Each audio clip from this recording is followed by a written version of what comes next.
That guy that used to have the comb over, and the one that used to comb over, who was it? It was the guy that did Rapsy Nesbitt that used to have the comb over. It's a bit blowy out here. We've got the press, I think the London press mainly. They've got all the fuzz, and there's some other interested individuals, probably independents over there. So, what have we got today? We have Nicola Sturgeon has now, in a sort of quasi-teary, it's very difficult for a sociopath to actually tear up, but in a quasi-teary, I did my best, it wasn't me, I don't know what's happening. I got my cold members from a GP, a gynaecologist and a dentist, which is the ones I would go to during a pandemic. That's definitely the people I'd be relying on. And this woman, Shirak, I already knew that this woman was a liability, but the underlying things that she said, that there had to be zero COVID and everything had to be locked down, I actually think that she's sort of been pushed out there as the individual who has been quasi-martyred, because nobody else, the dentist, the GP and the gynaecologist didn't seem to agree with her that we should continue to be locked in our houses for 2 years when the expert advice had said that we shouldn't be. So basically Nicola Sturgeon went against the expert advice and just totally ignored it and listened to a whole group of other individuals who weren't experts in disease transfer, and she basically just ignored the real experts in that field to actually speak to people who were not experts in the field. But what this inquiry has not done is it's not taken into consideration the people who have died from not receiving treatment while they were in lockdown. They've not the suicides, the problems with children's education. Not that she cared about children's education, let's be honest, considering what the ramifications have been. So there's a whole series of the potential deaths from actually taking the vaccine for people who didn't need to take the vaccine. Now, why people who were at risk groups, so the overweight could have lost weight, the people with contraindications and other diseases or health aspects couldn't have been immunised, why there had to be a mass immunisation with an experimental vaccine, where this woman Dara, or whatever her name is, who was wanting zero COVID in the UK, was also in contact with the WHO, World Health Organization, which is controlled by Bill Gates. So Bill Gates's organisation that he controls, where he had a hand in supplying the drugs, was telling everybody that this was a major thing and they had to lock everybody in the house for 2 years. So this has been almost like a scam in international proportions, where the people who have now got contraindications because of the fact that they've been locked in their house for 2 years, or had cancer, now died of cancer, is not taken into consideration within this inquiry. Some of the people who had COVID, this covers the sort of people who may have had COVID and died in care homes or in prisons, but it doesn't cover the people who died from people who have taken the vaccine and got myocarditis or whatever it's called, and it's not covered cancer patients and other people who are potentially now and have other ramifications from the actual locking in that Nicola did for 2 years when it went against the medical advice. So basically she's been whether covertly or basically shilling for the WEF, who control the WHO, who then tell our politicians, who are not accountable to our politicians because they're an international body, a bit like what's happening with immigration just now. They set up international bodies that are not accountable to the public. The international bodies who are not have not got any accountability from the nation state, then dictate to the nation state why they should be actually getting vaccines that may actually damage people who may get the virus and not have any problems. So why do we mass immunise against individuals where the people who are healthy, who might not require to be immunised, are immunised anyway? It doesn't make very much sense unless there's a profit motive underlying it, which did happen with Bill Gates. So I think we have to look at the WHO, who controls the WHO and who controls the WEF.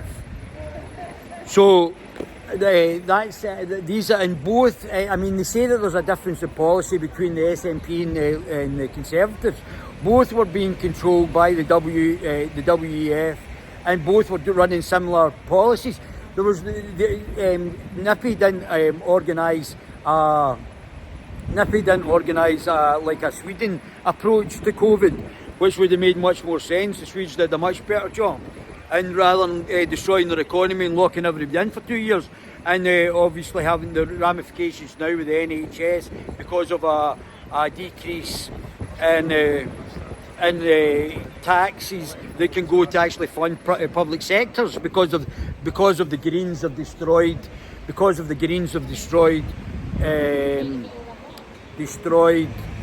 the economy. So I mean, really, honestly, you really genuinely couldn't write it. But yeah, so this is her coming out now. So her and Useless have lied to the Scottish public. So this is a resigning matter, and now we're going to have to see if they're going to resign. We're going to ask them if they're going to resign for a litany of bad decision making, for a litany of things that are actually a problem, not for actually one or two things, for a litany. Are they going to resign? Are they going to do the honourable thing and actually resign? So that's we don't know that yet. So we've got the fuzz out of the press over there.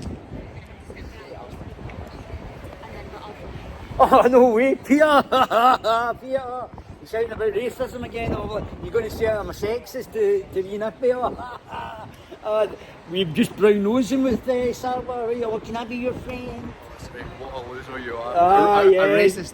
Oh, there we go, there we go. What, you got two people watching or something? No, it's just me and you, big nose. Bugger off. Aye, you've been on holiday, is that right? Peter, where have you been? Subsidised by the Labour Party? You're honestly not worth the time, mate. I think everybody that's watching knows exactly what you are. Oh, do they? Well, Peter, here's a question. Why is ITV not hiring white people? Why have they got racist job adverts, Peter, if we're the racists? Excuse me. So, yeah, that's correct. He's standing here and talking about ITV hiring white people and stuff. I don't think that's really productive. But no, but it's true though. It's true. This man's a well-known racist. I see it by his standard. I don't know him. I've never met you before in my life. No, I'm sorry, you're equating two things. I've got professional journalists trying to do their job and a guy here sticking a camera in her face who's a well-known racist. He said I was a racist. I've never met the guy before in my life. I've met him once. I've never met you before that time you started mouthing off. Is there a wee difference? Yeah, the difference is you've got a big flappy gob, Peter. You're just a sycophant for Sarwar, aren't you? Let's be honest. You're just a shout for the globalists. That's we're not up to you, Peter. So we've got this guy here, I don't know who this fella is here, but we've got ITV, remember I told you, ITV are not hiring white people, they've got job adverts for not hiring white people, and he's calling me a racist. That's Peter for you. So we've got the media class just shouting racist, which is a communist term got up by, what's his name? Trotsky. So Trotsky invented the word racist. Didn't they, Peter? Did you actually put a suit on to do this today? Well, I'm not. You've not really, suited and booted for. I've got a job to go to. You not not got a job to go to. How do you know I've not got a job to go to? Because you're standing here like an idiot. Put your suit on. Well, Did somebody tell you it's an incorporated Did company. you have to dress up? Did you have to dress up to look like a company. I need you this year? It's alright, Peter, it's all going out live, mate, don't worry. You embarrassed yourself last time. See, everybody knows exactly what you are. Aye, because you've never met me before, started shouting about I know it. exactly what you are. And because your pal Paul Hutchins made up stuff.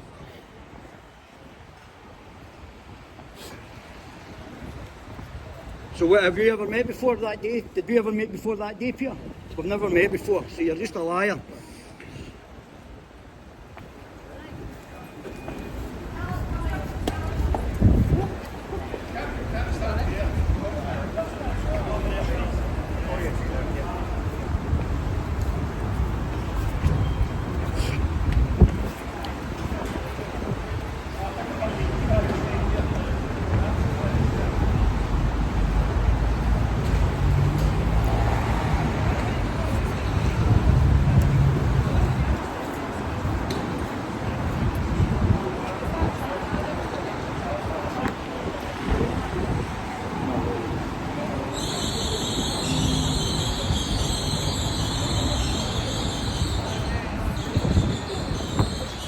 So, but I don't think, you've got to understand from a Scottish perspective, or even a British perspective, we've got an activist press corps. That's what they are. I mean, they're a left-wing activist, far left, wokey left press corps. They've already got their own ideology, and they basically fraternise with politicians on behalf of the WEF, so that they protect politicians. That's what they do. So I don't know whether you'll be able to see this. I don't know whether you would expect that as hate speech, because calling somebody derogatory names is pretty much hate speech, isn't it? So I'm sure they would do that. But as I said to you, Trotsky was the person who invented the word racist in his communist writings about how not to run a country. So that's what Peter was basically saying. Peter's calling people racist who's never met. I hadn't met Peter until before the last time. He rudely interrupted one of my interviews. So well, that obviously comes around for a company. ITV is now saying that they won't employ white people on job interviews. So you can check that out, it's all on the internet as well, while at the same time commenting on other companies' production. So that's basically what he's saying. So that's where we're at just now. But the media is there to protect the political class and the WEF agenda, underlying WEF agenda, and they're quite happy to slam any individual who might not fit into their wee cabal. It's not really a press corps, it's a cabal of activists.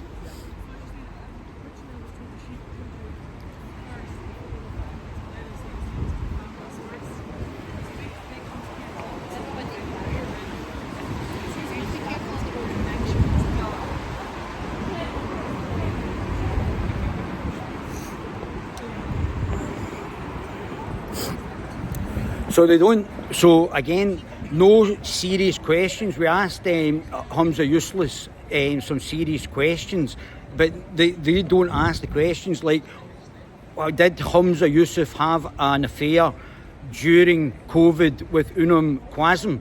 And they do not ask these questions because they don't want to know.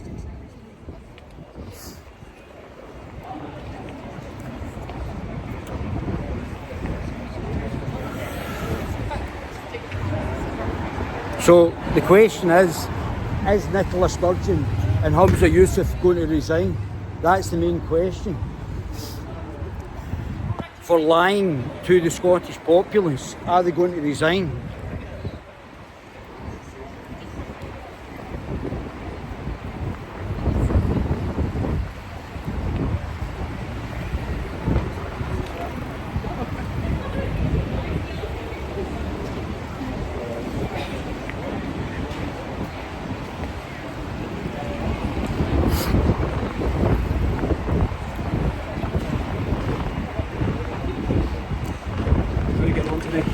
Yeah, well, this gentleman keeps interfering and shouting racist, and when I'm doing an interview with a politician, he was interfering last time. I've never met him before. This is the second time I've met him, and he keeps being very rude and interfering things that's none of his business. He keeps calling me a racist and things like that, which is rude. How else are you getting on? Apart from that, I'm doing great, thanks. Everything worked out rather well last time, so yes, there's no problem. No problem. If you tell Mr. Hutchins to move back a bit, or Mr. Smith to move back a bit. Just so you're aware, when yeah, I won't get in the way. Trust me. It's very similar to last Yeah, no time. problem, So no problem. barrier in here, No problem. No problem. on this side. It's not a problem, mate. Officer.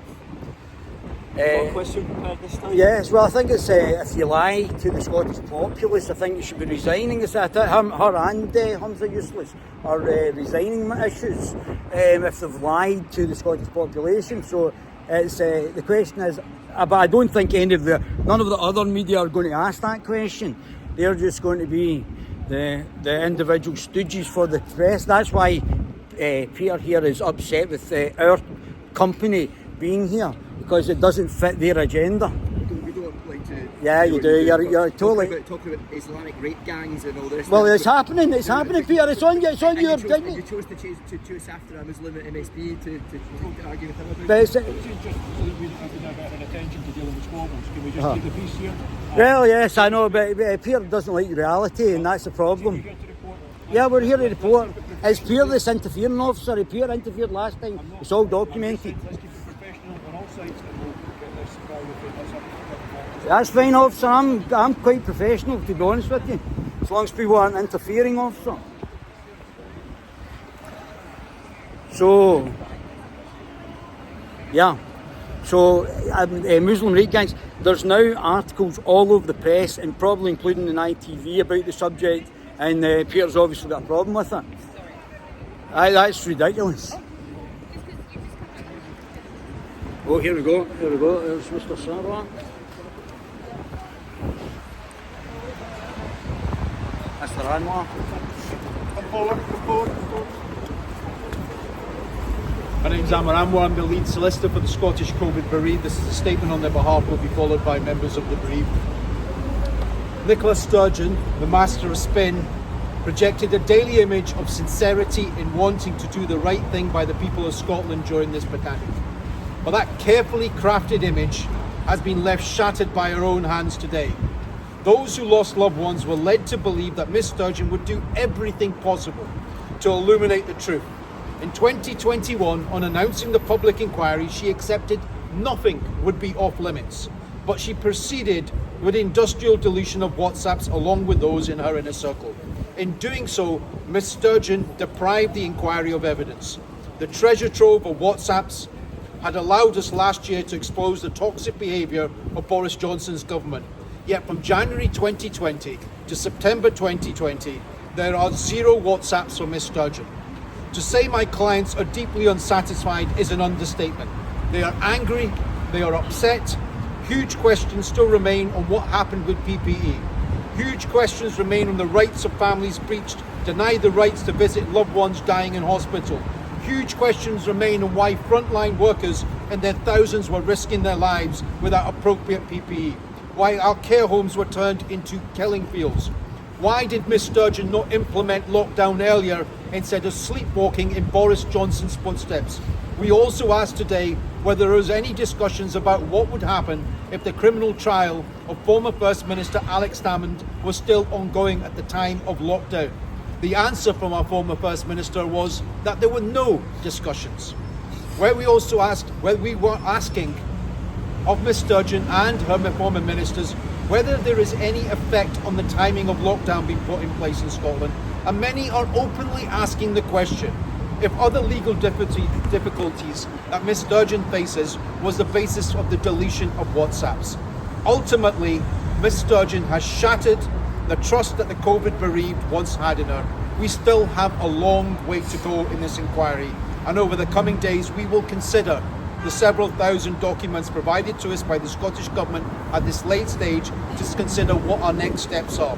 No individual, no government, whether they are the United Kingdom or the Scottish Government, will be allowed to obstruct the search for truth. I'm going to ask Margaret Waterton, whose husband David died of COVID and then was followed by her mother, Margaret.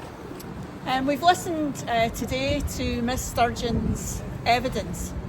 We're still no clearer on the nature, the provision of clinical advice to Ms Sturgeon as the former First Minister and her cabinet. She talked about asymptomatic transmission that we knew about in this country very early on in January, and she has labelled the issues around that to do with testing. So the limited capacity of testing that frankly in this country was scandalous, and the number of false negatives. She has described at length the issues surrounding vulnerable people in hospital being discharged into care homes. And indeed that was a significant risk because they were discharged without being tested. But our hospitals were high risk. Our healthcare staff were at high risk because of the asymptomatic transmission. COVID was already in our hospitals in January and February of 2020. There was no consistency in our hospitals in the approach to visiting. So whilst I was enabled to be with both my mother and my husband when they died, most of my colleagues in Scottish COVID bereaved were not afforded that, and they live with that today. So Ms Sturgeon still has many questions to ask. This is only the beginning, and we have many more modules to come where we look for more detailed and honest information coming from the witnesses. The man whose wife Debbie passed away from COVID. Well, today we get lots of words and no real answers. The Scottish Covid Brave are very dissatisfied, as Amber says. We also feel there's not enough focus on the younger people that died during the pandemic. There is separate sections, separate modules for care homes and the like. There's some people in the group that were in there very, very upset that we feel a lot of questions just not getting answered. We're now standing here looking back 2 or 3 years, trying to learn lessons when we could have looked back 2 or 3 weeks and learned lessons. We were unprepared, the government was unprepared, even though they seen what was coming towards them, and they're just confirming what we already knew. Personal aspect for me was not enough answers on the end of the shielding in July 2020 when the schools were opening back up. The pandemic, the virus was starting to become more prevalent, and as we heard this afternoon, international travel to Spain especially, for some reason for 6 days that we think may have been a political decision, and that was allowed to happen again. So personally I'm going to away from this today feeling very unhappy and lots of unanswered questions for me. Alan Ingalls, whose son Callan Ingalls died from COVID after he left in the cell for 14 days on his own. To be honest, today's hearing has been a bit full on, a bit too political in my opinion, and it's a lot to process at the moment.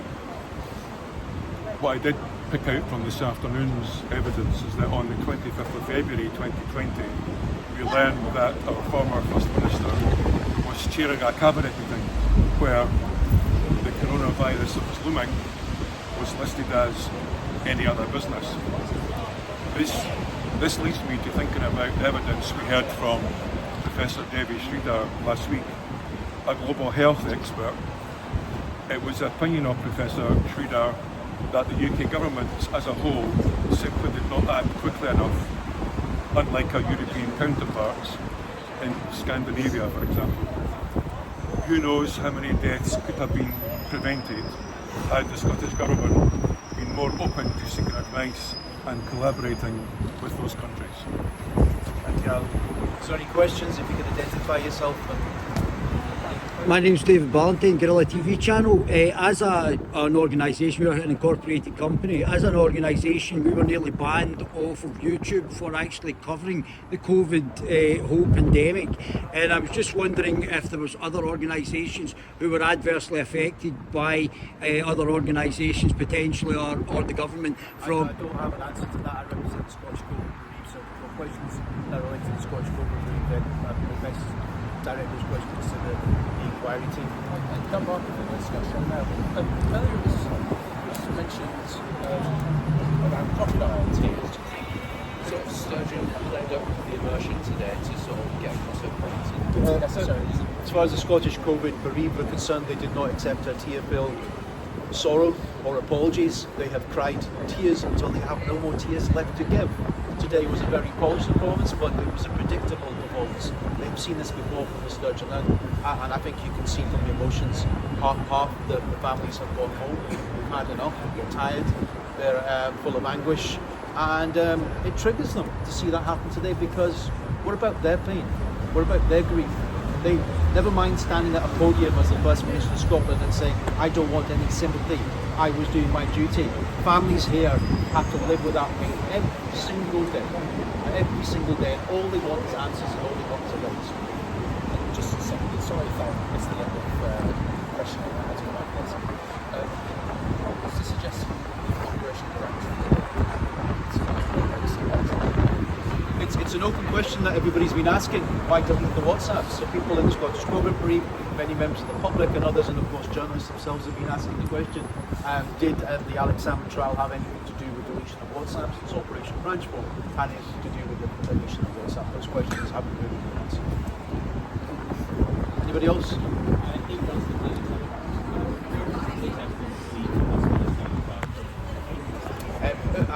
Those who instruct me have asked me to consider lodging a criminal complaint.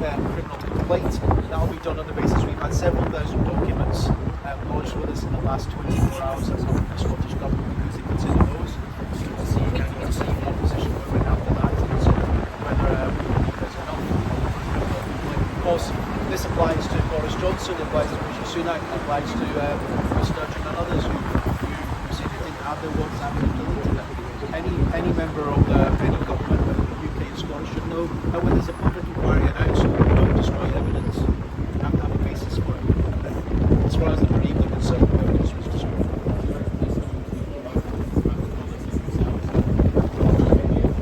Well, Police Scotland seem to be taking an inaudible amount of time in carrying out other investigations by the Scottish Government. In terms of that, what considerations will you take into account in terms of the timeline, what happens next with that? Well, we are going through the documents that we've been provided under the consideration of the timeline.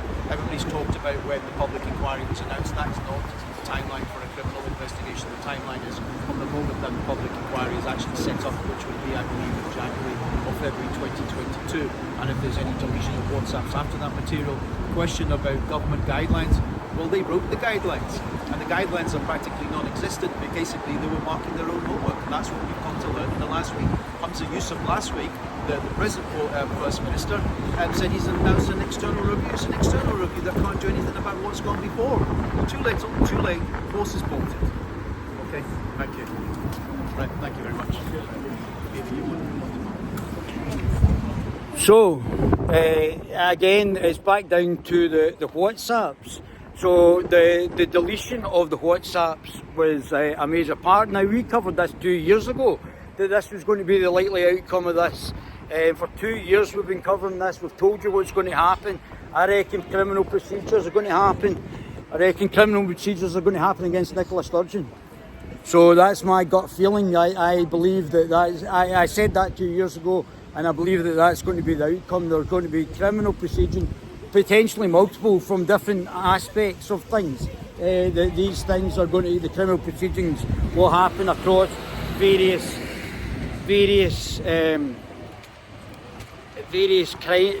crimes and various aspects of wrongdoing will be actually happening. Just Peter there.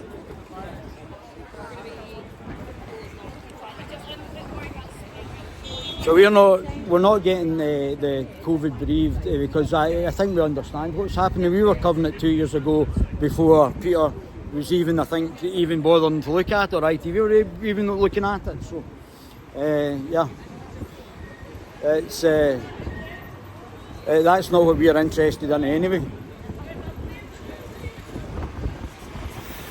But it just shows you, Peter doesn't know who Maria the Copt or Maria the Copt or Mary the Copt is in Islam. Peter doesn't have any understanding of Islam.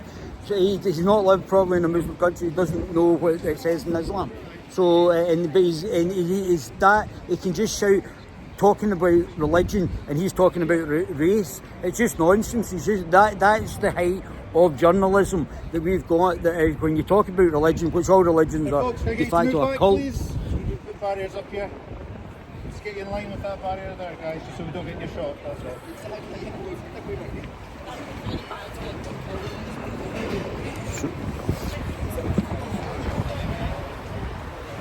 So,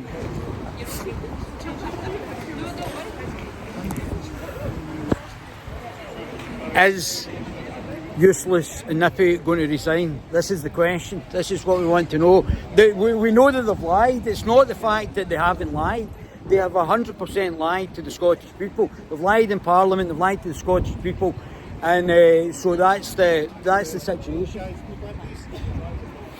That's the situation just now. They have de facto lied, and for that they should have resigned. There's absolutely dishonourable the fact that they haven't actually resigned.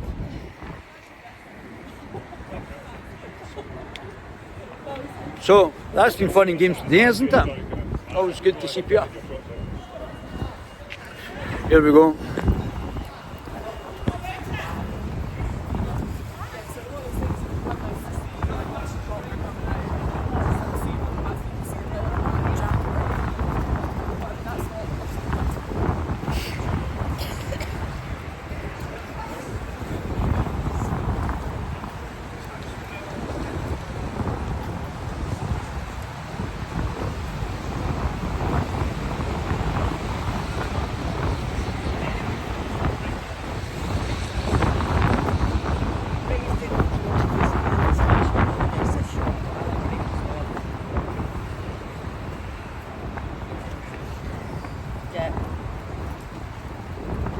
Yeah, I'll get Alan on it, but you make sure you get on it.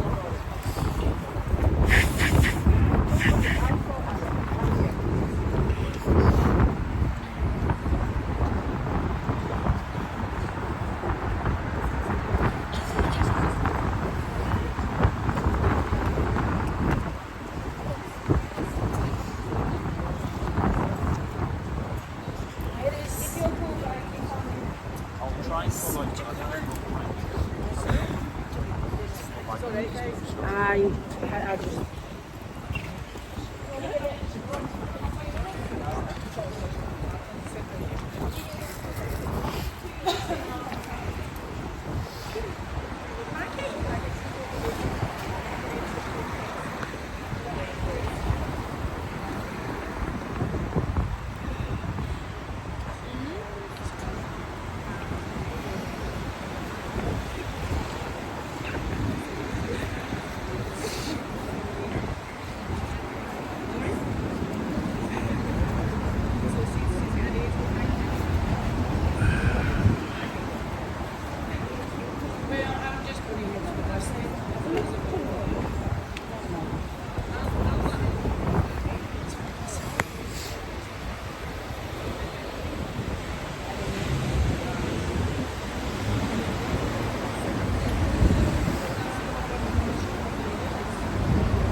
It's Lithuanian.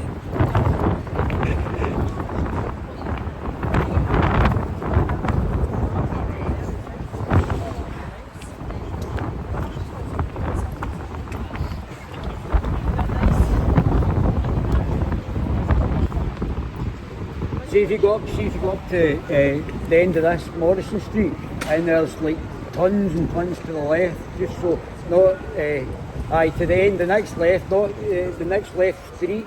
There's tons of things down there on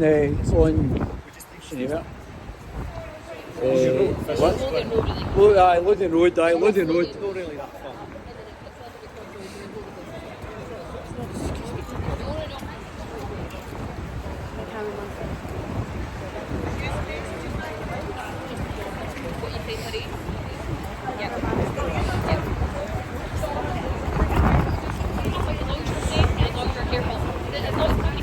Here.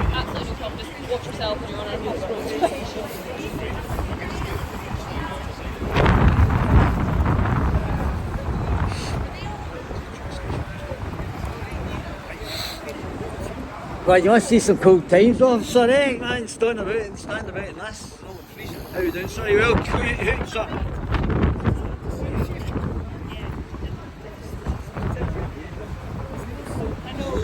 Sorry, is that your... Excuse me, sir, is that your son? That's my son, aye. Can you tell us what happened? Aye, well, Nicholas Sturgeon sent his wife back into the nurseries in school 2 weeks before the UK did. And within the 2 weeks, she caught the virus in the school. He did? No, she did. His wife. His wife worked in there and she did it. Was she okay? She took it. No, they all had it. She took it home to my son. Guerrilla TV channel. That's alright, no, we were actually there from the start against the from the COVID, so we've been doing it right from the start. We actually nearly got banned at the channel. Oh, right, I see, is this from a legal point of view?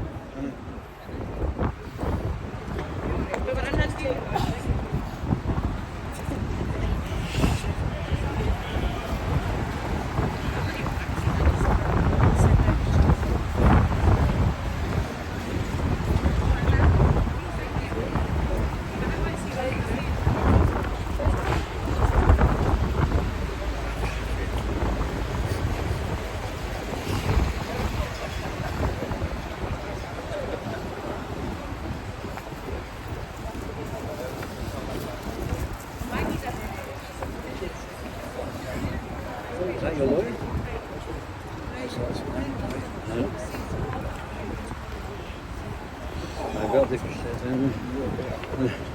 It's quite interesting. I'd like to know more about it.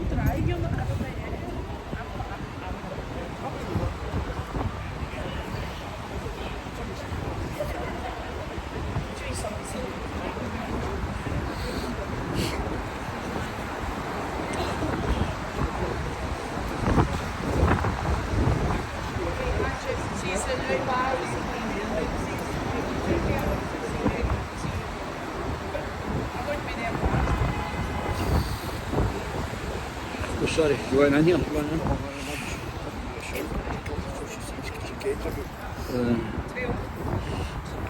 We've been covering it right from the start. They nearly blocked our channel on YouTube because we were covering it.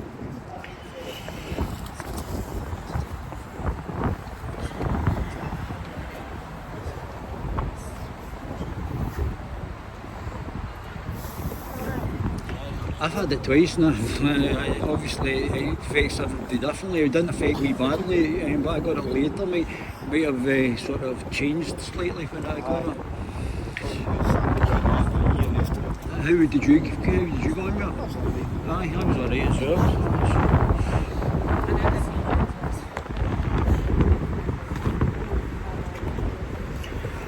So, very interesting. Obviously, Piers thinks Islam is a race, so he's maybe a bit stupid and it's a human race. So I think Peter might have been dropped as a child, and like one of those baby grower things, he's been inverted, and that's probably why he's got a job at ITV. So another embarrassment for Peter.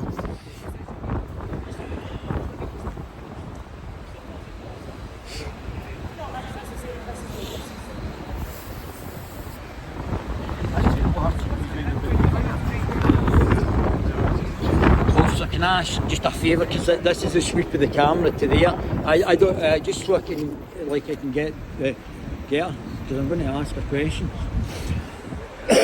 Like, is she going to resign with Hamza, and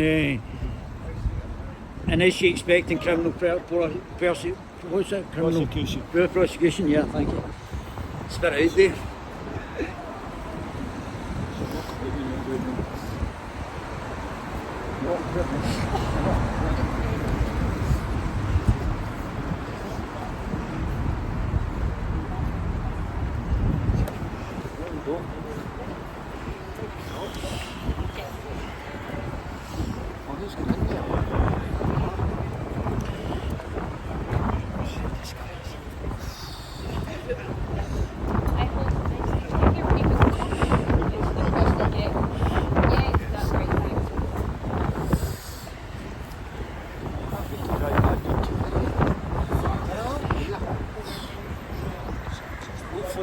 least there, see guy, but it's rather near the New Year belt, like now the traffic crazy. See the last time I was up last week. I was everywhere there to go to. It's coming, here we go.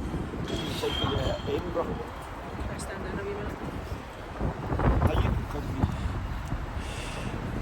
It's hard to see, there's the chickens all about.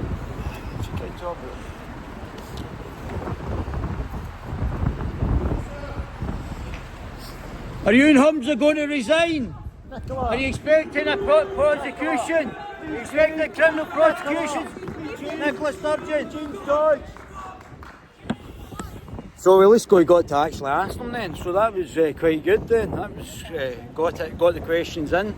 Not a very good reception from Nicola Sturgeon, with obviously the families who have been adversely affected on multiple grounds. It was nice to meet you. So on multiple grounds. So absolutely fantastic. Had a great time. Oh, what? It's not BBC. What's happening with the BBC? Can I just ask, is the BBC now an activist company? Are they an activist? When do you think they should get privatised? So let's privatise the BBC. The political party's coming, guys. I hate to say this, but the political party is going to get established, and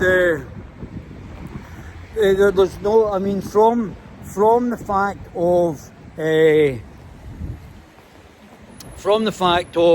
what's happened with the COVID and everything else, all of these individuals have done some horrendous things, and they're working. The manifesto, what they're working with is from the WEF. It's not our whole political system. The police are informing the media is informing the police. It's a cosy club, and you're not in it, and they don't care about you. The only one, and I'm prepared to stand up for you as an individual. It's not really for me, because I didn't lose anybody during COVID. I didn't have any adverse effects, apart from might have long COVID, but apart from that, I had it twice. But I mean, there are real people, and these people just don't care. They blatantly don't care. How can you have a dentist, a gynaecologist, and a GP as your gold members? That doesn't make any sense. It doesn't make logical sense. So I don't know, guys, that was hilarious, that with Peter. Peter Smith doesn't know who Maria or Mary the Copt is in Islam for me to ask the questions, and he thinks Islam's a race, or then this is what the left do. The left, and this is the new quotation for Islamophobia. The Islamophobia is seated in racism. Islam is a cult like every other religion, and all religions should be challenged. There should be no, even Judaism. I think you can be not be anti-Semitic in the fact of being hating Jews for being Jews, and because of the conflation between Jewishness and being Jewish and the religion. The religion is perfectly acceptable to criticise Jewishness as a religion, but without criticising all Jews collectively. And this is the collective thing you're getting from the woke as well, that all people of a certain demographics are the problem or the issue, and it's just a new form of Nazism. But Peter obviously doesn't know what Islam is, what Islam says. He's never read it, and the easiest thing that he can do to deflect from his own ignorance is to use the word racist, which I wasn't talking about race. Anyway.